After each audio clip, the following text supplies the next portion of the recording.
Hey guys, so I am introducing Whiskey to the remote collar, and we're going to start it on, I don't know if you can see that, a 4.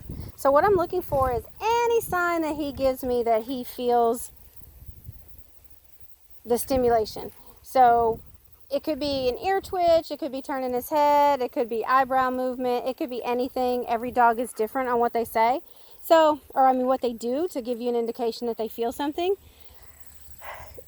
We're going to start there, try it a couple times. If I see anything, that's the level we're going to start working at. If not, I'm going to go up a number. So you'll see when I press the button, it's red. No indication from him at all. Try it again. Nothing. So we're going to try 5. See 5. And I'm going to press the button. You can see. Right there, you see his eyes. See his eyes kind of flutter and his head kind of turn. So I'm going to try it again to make sure. Yep. That's an indication he feels it at 5. So that's going to be our working level.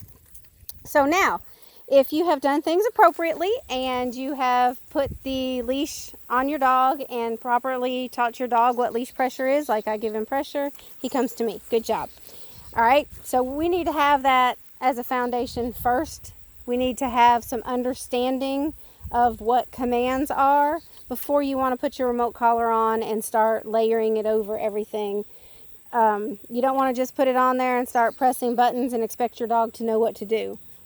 You're asking way too much of your dog. You can end up breaking your trust. You end up having a dog that eventually will probably respond, but they are responding because they don't like the consequence if they don't.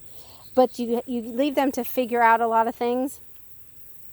So what we want to do is, he knows what leash pressure means. That means, he needs to pay attention to his human.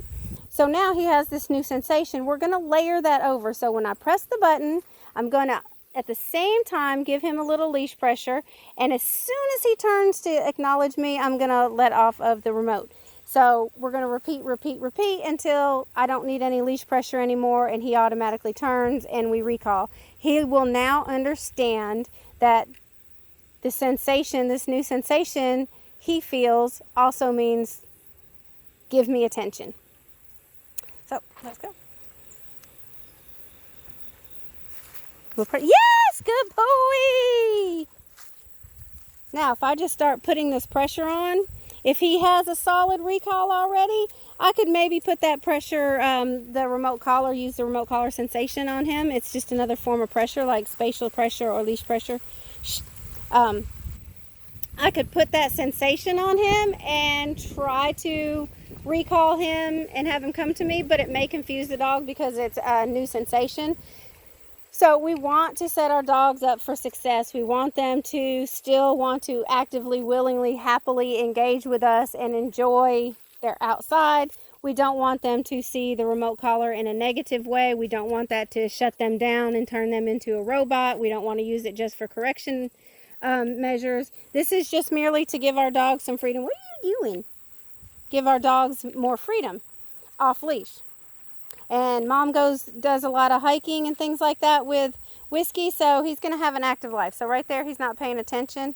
I'm going to press the button.